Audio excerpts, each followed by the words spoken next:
mentioned is what's important to the business, not what's important to you. Yeah. Every time I do an incident response, I'll give you one as an example. Very, very large retail store, have a whole bunch of stores.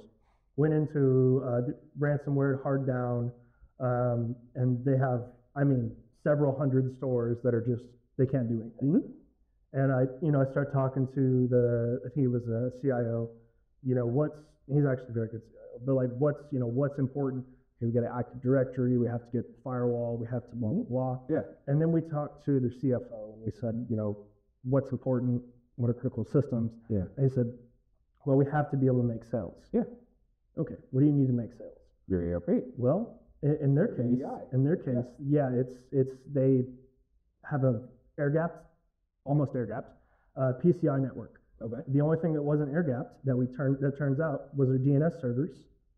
DNS was dual home NICs, and so their DNS servers got hit. Okay. So we went into the PCI network, made sure we checked there's nothing in there. It was completely untouched. Uh-huh. So we're like, cool. So we spun up 2 DNS servers, and they're able to process everything again. Yeah. So the whole business is still down. That's a problem, but we stopped the bleeding. Yeah. And if we had listened to IT, they would have said, Active Directory is important because in their mind, that is what's important. Sure, yeah. But what's actually important to the business? Right. What does the business do? They sell things. Right. How do they sell things? Well, they have to be able to make transactions. How are you impacting your customers?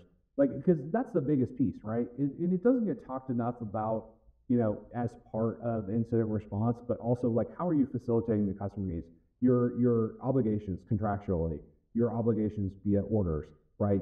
Are we now having delays, right? We're in manufacturing, but we're also in, consumer goods, right? So we have deadlines that we have to provide product to our customers by, right? If we don't, we get different fines, chargebacks, et cetera. It also takes a brand hit, right? And the last thing you want for your business is to take that brand hit where you're seen as unreliable, right? You're seen as someone who can't. Now, luckily we're good in that area, right? We're really good in that area. But yeah, it's interesting to hear you say that because I see it from both ways, right? I can see it from the standpoint of like, okay, if I'm purely focused on infrastructure, it's how can people sign in? How can people access their email? How can people focus on those things?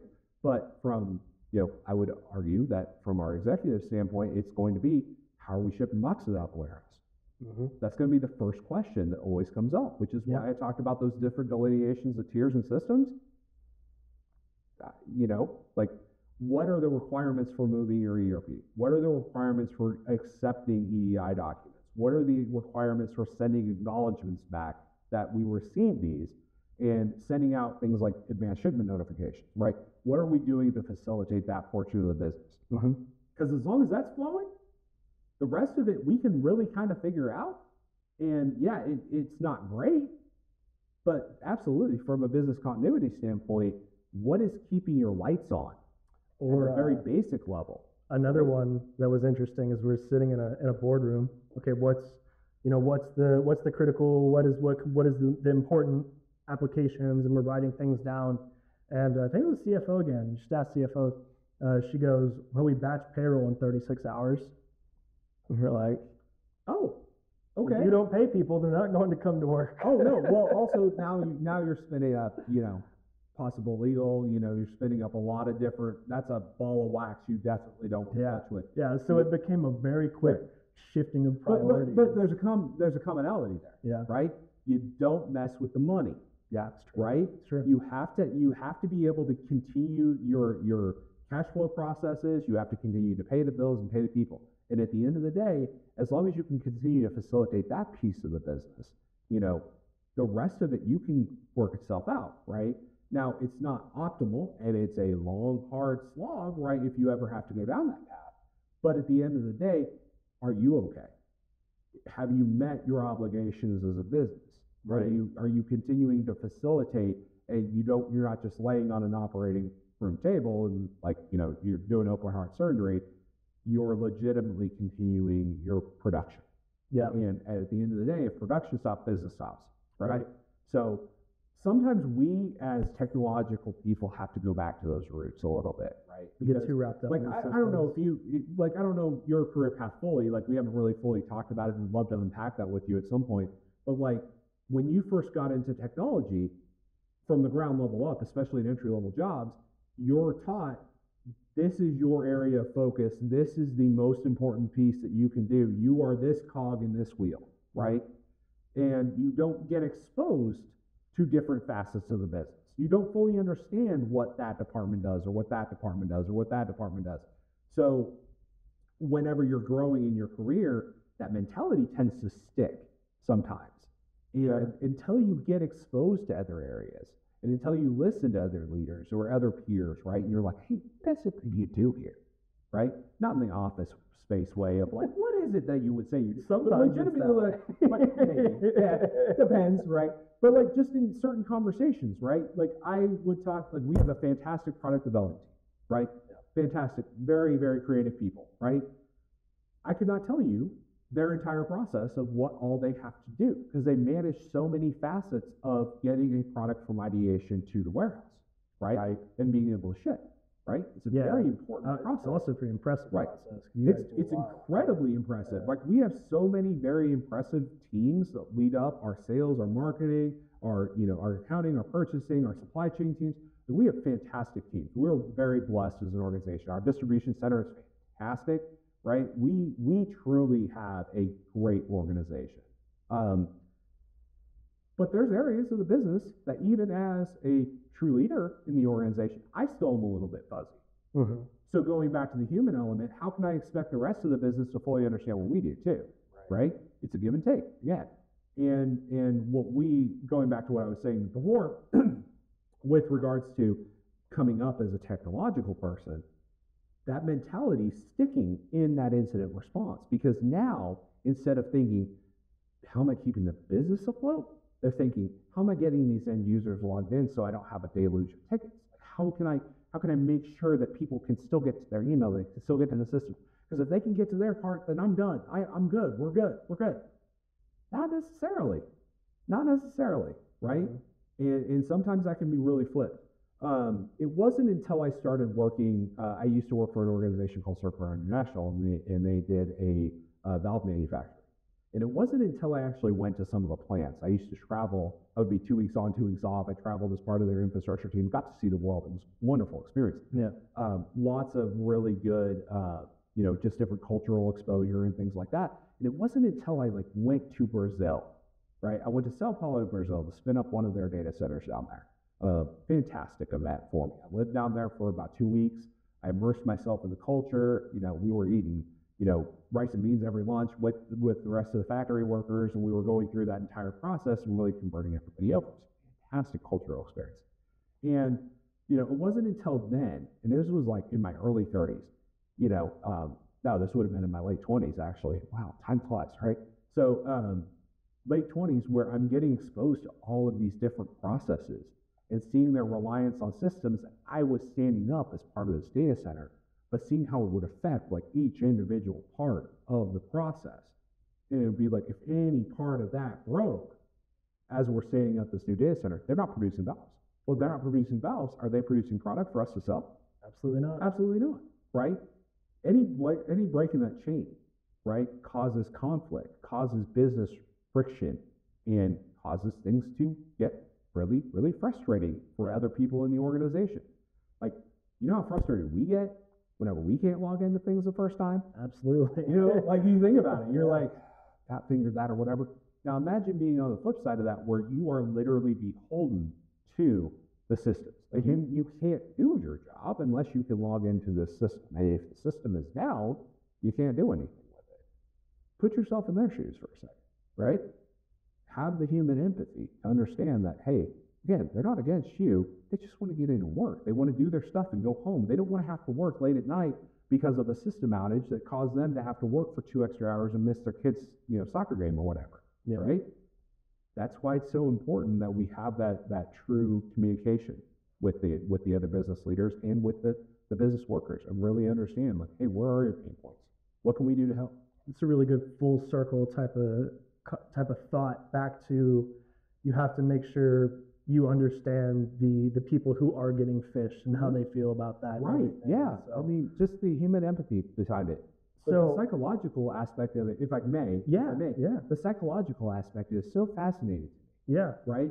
Because, Yeah, I want to get into that. I kind of want to talk to you a little bit from your perspective too, right?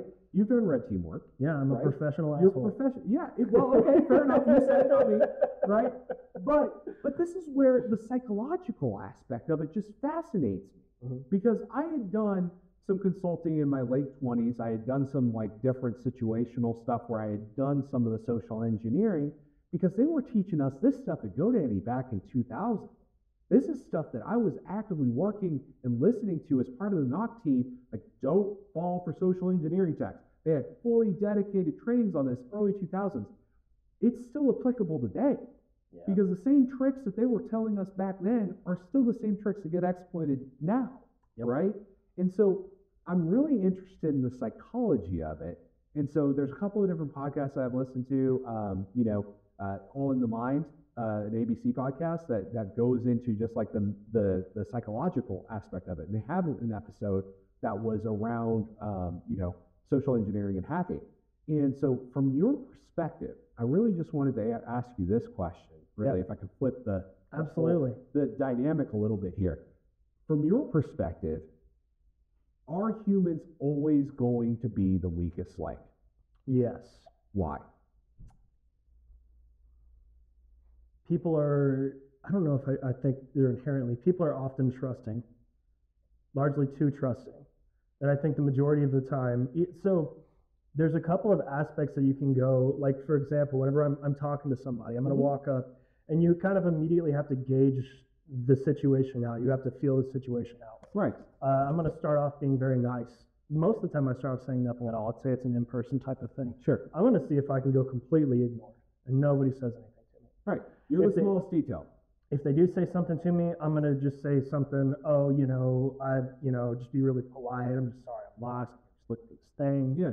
And then if they really start to press me, I will either appeal to their empathy or I will become very aggressive depending on it. And now you've made them fearful. Yes. So for example, I'll do HVAC oftentimes. Yeah. So, because I have a history of working HVAC. Sure. So I walk in, I've got it, and I just start walking to the data center. Hey, what are you doing? I gotta get in here and check these alerts. Be vague as possible, see if they'll let you in. And they say, no, I don't know, we have any alerts. You can't get in here until we call this person. Say, not that I would ever do this tactic, but I waited until the person that I know is in charge of it left for lunch, and then I walked in the building, and they said, well, that person's not here. And I said, well, I don't care. I'm getting an alert right now. Yeah. I'm getting an alert. High head pressure on your leading systems. I have to go in here and fix this right now. Or you're going to have a leak everywhere. Do you want to let me in here to fix this, or do you want to sign this that says you won't let me in here to fix this leak that says high head pressure alert?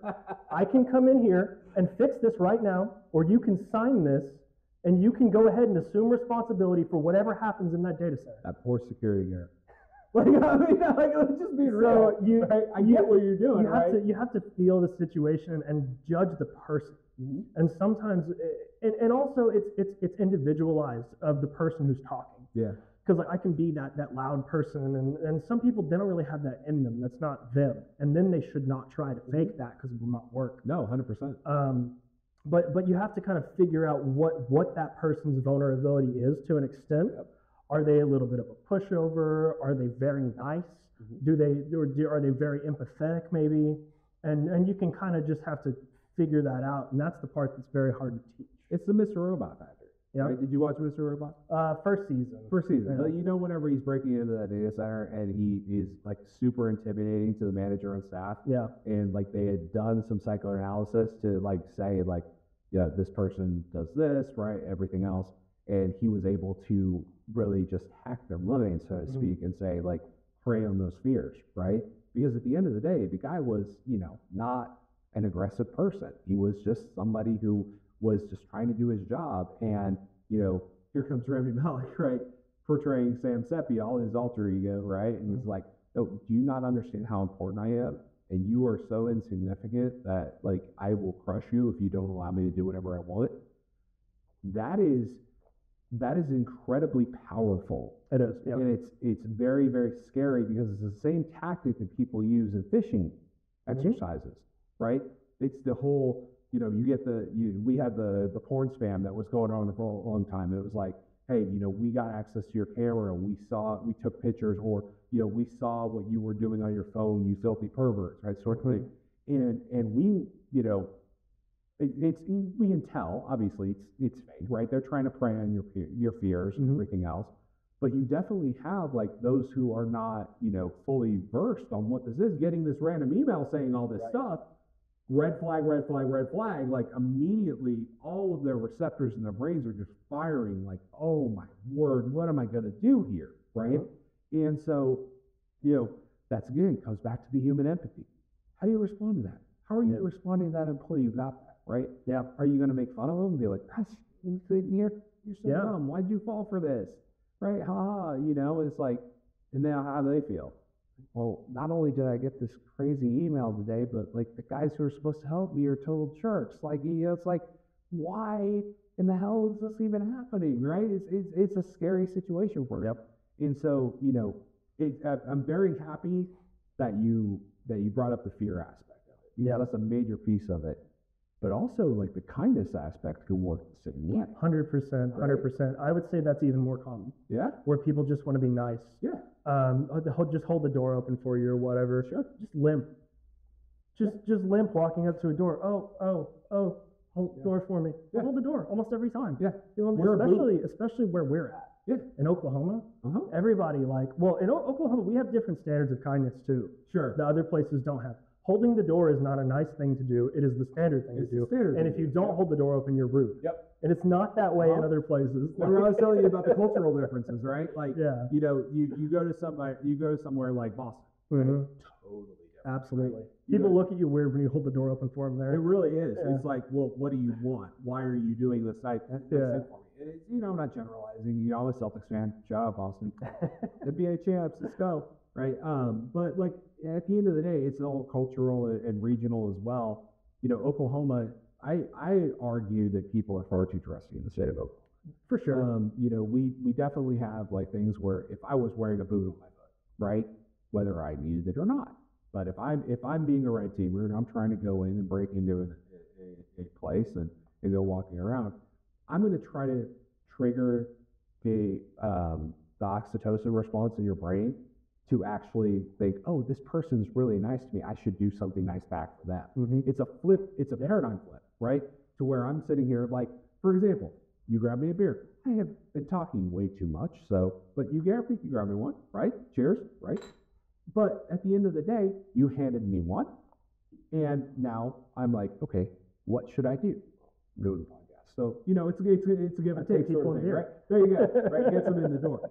But at the end of the day, people always are like, okay, that person was nice to me. I should do something nice back for them. Right. But it's just an inherent response. Now, some people aren't like that. Some people are less like that. Some people are more like that, where they're like, I'm outwardly giving, and I'm just going to give as much as possible. Those people are easy targets because they see the world not as a threat. They see the world as something that is inherently good at the end of the day. And so their firewalls, so to speak, are not as up high as somebody who is like, why are you doing this nice thing for me? What are you trying to trigger? But even then, those people oftentimes still have something that's easy that you can figure out. Yeah, sure. So, and I do think that there's also a certain aspect to doing social engineering that you either can or you can't. I don't think it's something that can be learned. Mm-hmm. I think a lot of people, they study and verbal judo and they read these books and they talk about it, and most of that doesn't really work. No. I've seen a lot of people try that stuff and it doesn't work. No. You either have the intuition or you don't. Right. Like for example, there was one, it was a physical that I was doing, and I was walking around with my laptop out, and I walked back into the line and nobody had said anything to me, and it was funny. They said, nobody's going to say anything to you unless Sam does. Sure enough, this lady, what are you doing back here? She's real like kind of like rugged and kind of tough looking and stuff. Sure. And I was like, fixing this Wi-Fi. And she goes, you aren't supposed to be back here. I was like, you want to fix it yourself?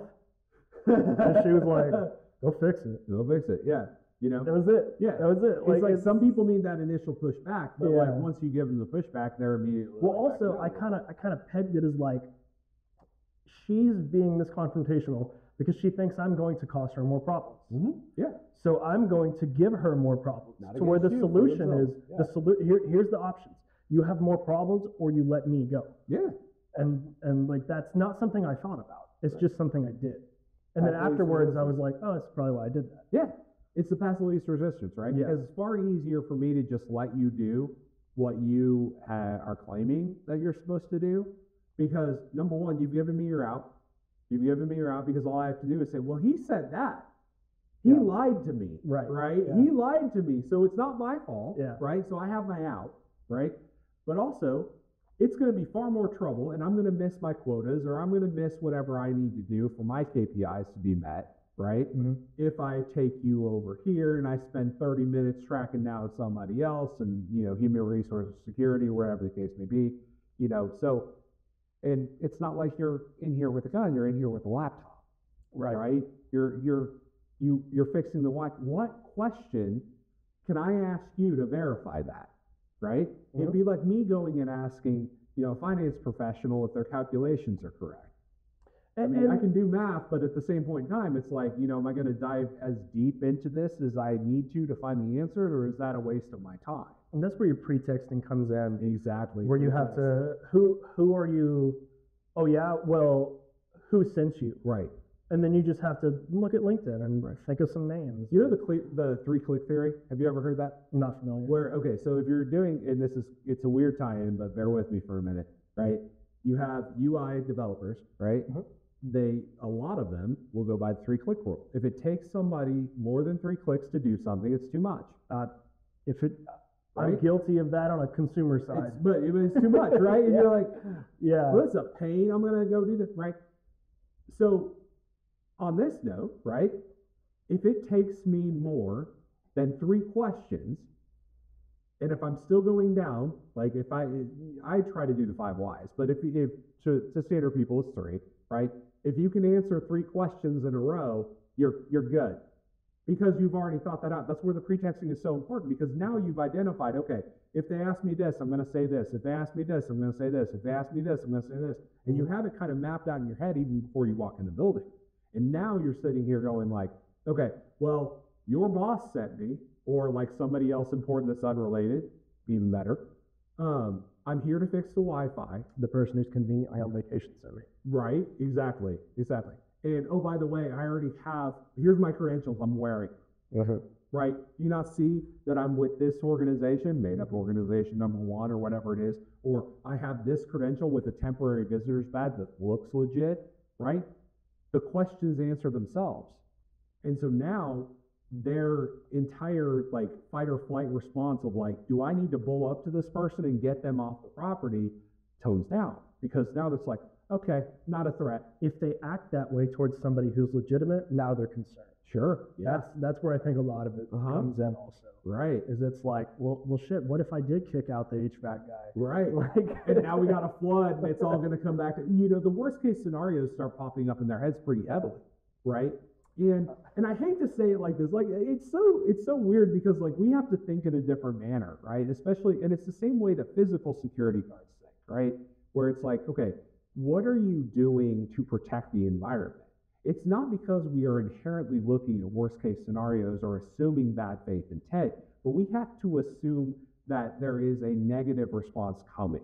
Yeah. And we have to assume that the people that are in the building that are fishy, where there's smoke, there's fire, right? Where we have to investigate that fully through. Yeah. And we have to do our due diligence as a whole. Now, that's going to be on different varying factors based on who you are in the organization. Somebody who's been with the organization 3 months isn't going to question the same things as somebody who's been here for 30 years. Right. Right? Right. We are celebrating our 49th anniversary, which is awesome. Nice. Yes. Almost half century. Right? Almost a half century. We're very close, right? Very excited for the big 5-0 next year, which will be awesome. But I'm coming up on 10 years. And so the questions that I'm asking may be more historical context than somebody who just started in the middle of the pandemic and didn't have the entire office culture because they started off working from home. And so now it's just the dynamics are so different, right? Based on who you get. And that's where it gets tricky for people who are coming in and doing these social engineering exercises, because you have to think about a lot of that stuff. You have to pre-gauge the organization, right? If I get into the situation, how can I get out of it without failing the entire exercise, right? I will say the most powerful thing that you can do is just shut up. Yep. as the bad guy. Don't say anything. Just walk in. If they stop you, go, oh, my bad. Little information as possible. I tell everybody, you should be able to answer the question of why are you talking. Yeah. If you cannot answer why are you talking, shut the fuck up. Yeah. You should be asking yourself over and over, why am I talking? Why am I talking? Why am I talking? And you should have a plan for while you're talking. Right. Do not talk to fill space. Other people will do that. The more you say, the more risk you are of blowing your cover. Absolutely. And that's true in everything. And it's something I struggle with, right? Because I like to talk. But like at the end of the day, I still have to know when it's appropriate for me to listen. And that's why it was so important whenever I was talking about it earlier, establishing the course. I'm not going to always have the answers, but I can help you find them, right? And that requires me to listen, because if I am jumping to conclusions, I am jumping to providing answers before I know everything, or before I know as much as I possibly can, right? As much as you're willing to give me, then I am now putting myself at risk of giving you the wrong solution, right? Right. Or I'm at risk of giving you something that's going to increase risk as opposed to decreasing risk, right?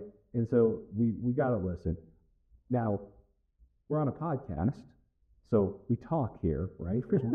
Sure. But in a true dynamic, some of the times, sometimes a wise man, the best thing he said was nothing at all, right? And you just sit back and go and observe and listen and really digest the information before you go and say something. Also, people do not like an uncomfortable silence with a stranger. Nobody likes that. And they will definitely try to get out of that situation. So you just stand, just not like so close that you're up on somebody, but maybe a half a step closer than you normally stand, and just make eye contact while you're standing there saying nothing. People will generally be like, yeah, just go ahead and go inside. You know what the best trick for that is? What's that? Best trick for that. Don't stare at their eyes. Stare at their nose. Stare at their nose? Yeah. I look through people. Yeah. I always look through people. If you're uncomfortable with eye contact. Yeah. 'Cause I get genuinely uncomfortable with eye contact. Sure. I think everybody does, at least in IT. Yeah, definitely. We're much more comfortable looking at screens. Like, but it's weird because on Teams, I'll just look at myself. like, okay, I'm still looking at the screen, but I'll look at myself, like, to make sure that everything's good there. But the nose factor, it's like, I'm listening to you, and I'm listening intently, but I'm not distracted by the eye contact overpowering it. Sure. And you're also not overpowering the person, because they know that you're intently listening. Like right now, I'm looking at the top of your mustache. Sure. But it looks like I'm making direct eye contact with you. Sure. Right? Yep. That's great, because now I'm sitting here going like, okay, we're having a dialogue. You know that I'm fully engaged.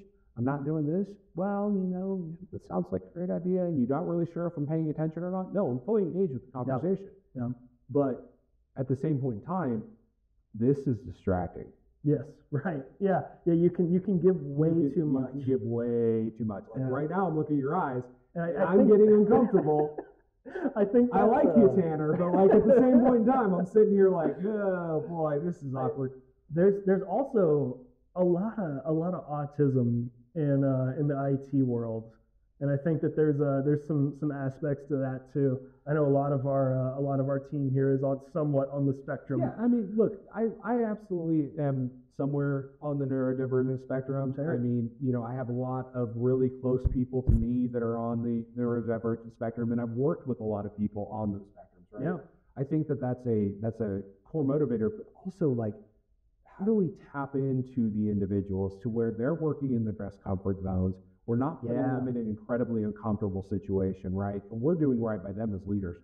Like one of the best things that I think that we can do, right, especially as, vocal proponents, especially our extrovert IT people, right? The How few can that we are there. amplify right? What we can amplify the voices of those who are uncomfortable raising their voices. But okay, how do I identify what's the most comfortable situation for us to be working at, right?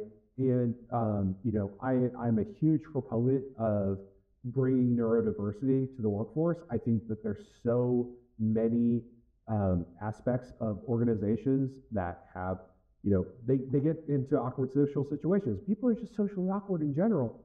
Sure. So like when you add neurodivergency to the mix, it can become somewhat frustrating in a neurotypical workforce. Yeah, but then you want to look at the people who are doing good things and engineering and I would love to see an overlay of the amount of people who have submitted CVEs to the amount of people who are neurodivergent. Oh yeah. It's got to be just a circle. It's very, very much a circle. The same, but they add so much incredible value. Yeah, those are the people you want to. You need to 100%. focus in and stare at these numbers until it doesn't make sense. Right, but they're the ones that are going to also be the first ones to tell you this is wrong and here's why. Sure. Right? Yeah. Here's very why. true. Very true. And there's also a tremendous amount of expertise in those windows that we have severely underleveraged. Mm-hmm. And I do believe that as the world continues to expand, neurodivergency is going to overtake some of the non-neurodivergency. I think everybody's on the spectrum at some point in time. Right? I think that everybody has different layering. It's not a A1A, 1B, right, sort of thing. But it goes back to care and empathy. It goes back to empathy for, how individuals work. What is the best way that you can get the best effort out of those people? What are you doing as a leader to make your people succeed? Whether, wherever they're at on the spectrum, whatever their social status is, whatever, core groups that they run with, right? I will 110% care more about the output they're bringing and the healthy work-life balance that they have, right? Than I care about any sort of personality types. Yeah. As long as they're not detrimental to the workforce. How as long as they're not detrimental to the business. Because variety is the spice of life, but it also brings so many different viewpoints. And that's why I go back to my experience traveling the world. I was exposed to so much of that, right? In my mid-20s, I was very this is the world of IT and this is where I'm going to be, right? And then once you start getting exposed to those different cultures, you start seeing how different people live. You start working with them. I liken it a lot to the military, right? I had family members that were stationed in Japan for a very long time, right? Well, their kids, my cousins, right, are very heavily into Japanese culture, right? Because they live there. Right? They live there. They immerse themselves in it, right? Which is great. We should learn from those experiences. We should share in those experiences and really, really work to amplify those voices, regardless of what the background is, regardless of what, where you're at on any sort of spectrum, right? Let's lean into those people because they bring so much value. And it's something that I'm very passionate about, making sure that people here have their voices heard. We as leaders tend to box in sometimes and really look at this is the problem. We have to fix the problem now and then move on to the next problem. But what are we doing to just streamline that? What are we doing to lower the temperature and making sure that our workforce understands that we're there to support them as much as they're there to support the business, if not more. Right? Mm-hmm. How are we making them feel comfortable coming to the workforce? Right? How are we making them feel comfortable at our place? And that's why I love, again, where I work, because again, we really focus in on everybody brings a part. Everybody brings a part. And we don't minimize, we don't down talk, we don't segregate off and say, well, that team does, I don't even know what they do. That's just a healthy work environment. Exactly, right. And that's why I'm so happy for it. Yeah. That's why I'm so happy to have that, right? But there's also areas where we improve as leaders, right? We bring to light, hey, I've got neurodivergent people on my team. I've got non-neuroatypical people on the team, or neuroatypical people on the team. We call it weaponized autism here on our team. Yeah, I mean. Either way, any way you want to classify it. The point is that you really have to have empathy, no matter where it's at, right? Sure. And just really truly work with the individuals and saying, hey, we know you, we know what you're capable of. What's the best way that I can get you into that position to really run with it? And that's empowering to those individuals too, because absolutely. It's empowering to me. I was very lucky in my career to have a lot of good mentors. I mentioned Jack and Troy from Redlands. That really kind of kicked off a lot of where I'm at. I've had a lot of different people give me different pieces of advice, but one consistent that I've been very, very lucky to have in my leadership is be kind, right? Is just be kind. Because you never know what people are going through. Right. You never know what's happening on the back end. You never know what other, stressors people have in life. And sometimes the being kind is always kind of the best way to start, and just saying, hey, whatever's going on, however I can help, I will. Right. And so. Yeah, that's the best. And that's also how you get people to open doors for you whenever you're trying to break into buildings. So, very true. It works both ways. That's very true. So there's your weaponization. Weaponized kindness. Weaponized kindness. Weaponized kindness. That's, right. I mean, well, that's true though. That's one of the things that the red teamers do, right? And, yeah. And, I don't mean to say it like, hey, everybody should be fake nice or anything like that. It's really the matter of like, hey, if you're kind, that stuff tends to overshadow a lot of the negativity that you see in our industry. We are inherently an industry that is difficult, complex. It's complex to communicate. It's complex to organize. It's complex to strategize. It's complex to be tactical, right? There's so much complexity that we get wrapped up into it to the point of like, oh wow, this is huge. And depression in our industry is a major factor, right? Yeah. And so like, I'd love to actually have a follow-up conversation where we break out depression in the industry and how we can combat those sort of things, how we can combat like burnout in the industry, how we can combat some of those things, One of the things, and I'm not going to say who, and I'm not going to say what the event was, but I definitely had one point in my career, long time ago, where I was just like on the verge of complete burnout. We had like a full-on systems crash. We had like some of our backups got erased. Like we had whole like this big loss thing. And I just remember one of our team members. It wasn't an executive. It wasn't a manager. It was just one of our worker bees. And she came up and she asked, hey, I know a lot's going on, but are you okay? And sometimes and she goes, have you eaten anything today? Yeah, that's going to circle back to incident response. That's something, the human factor. Yeah, right. That's a lot of what we do. Is I tell our people, a lot of what you're doing in these situations that you go in is you're 50% technical resource, 50% emotional support engineer. Yeah, because you have to be that guy who comes in there and is like, when was the last time you guys ate? Yeah. When was the last time you guys ate? How long have you guys been working on this? This guy got here at 5 a.m. Okay, well it's 9:30 at night. He's still here. How about he goes home? How about you have logins to what he needs? Okay, cool. He can go home. You can do what he's doing. Let's start shifting. Yeah, and then let's get a rotation going. That's really good. Yeah, that's really good. I'm happy to hear that. Especially as someone who works in those situations. Yeah, I'm happy to hear that is Alias's viewpoint of these things. It's honestly, even just from a productivity effective. That's what's effective. That's even what if you're taking the human element out of it, you're just looking at efficiency alone. That's the most efficient that you can be, is if people are banging on all cylinders. Yeah, you get past that 10, 12, 13-hour mark, you are definitely you don't want people setting up servers. You are getting diminishing returns on brain power. You're getting diminishing returns on patience, and sometimes people just need to go home and have a good night's sleep. And so absolutely. But I just remember that event like it was back in 2008-ish, and I was still, at the time I would have been like 25, right? And so I have all the energy in the world. I could stay up as late as I wanted to, right? Whatever. But when you have all of that additional pressure combined with the lack of sleep, with the situational stress, with all of that, sometimes that can get missed. And it's so important that we go back to the human element of it all, right? Mm-hmm. Which again, full circle moment, right? Yeah. What are we doing to get back to humanizing everyone in the workforce? What are we doing to make sure that they're amplified, their voices are amplified, but also their needs are being met so they can be the most productive worker, right? And if those needs are different from what the business can provide, then explain that to them. We're like, hey, well, we can't really accommodate that. So what is the thing that we can accommodate, right? What is the common ground we can approach? Sometimes you're not going to be able to find common ground and it's just a bad fit for your business. Other times you're going to be able to find creative ways of saying, well, I couldn't do this, but I could do this, right?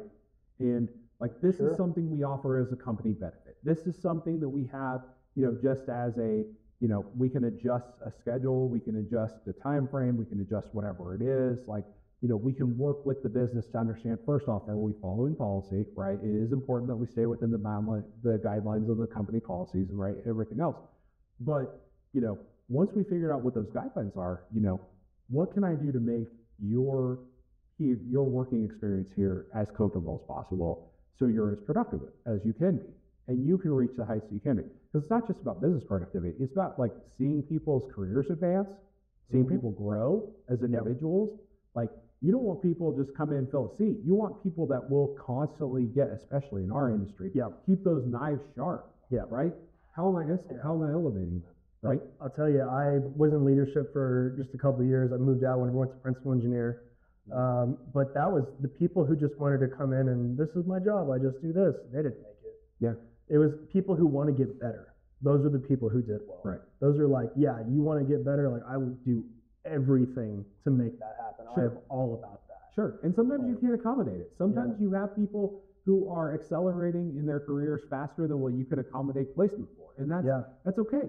But, as long as you're on the same path together, right? As long as you're like communicating and, again, it's just the ebbs and flows of the business.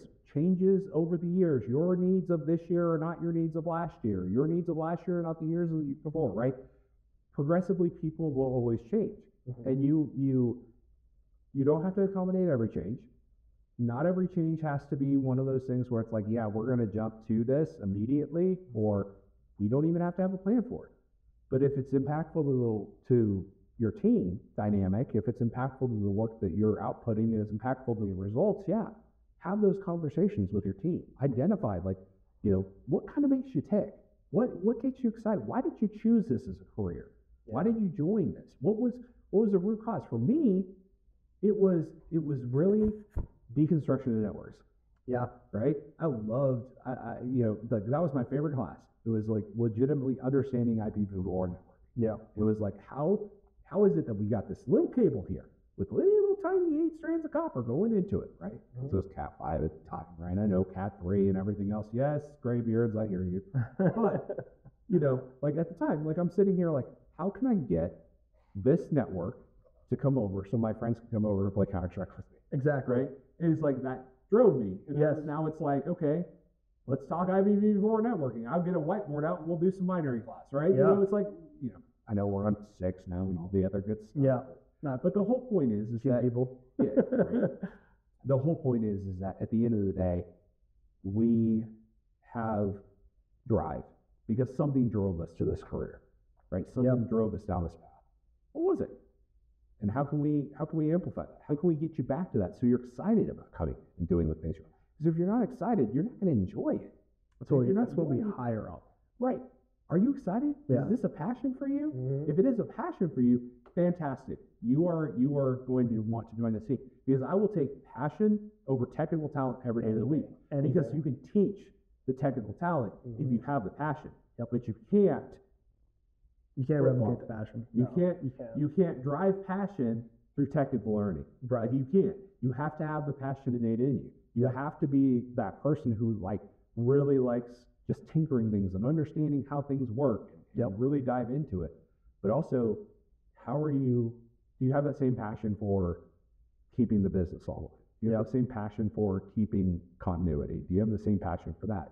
And, a lot of people say, well, not really. I'm more passionate about like the cool, technical stuff, right? Okay, we'll apply the cool technical stuff into business continuity, right? Apply the cool technical stuff that you know and be the expert in your areas where you have a playbook.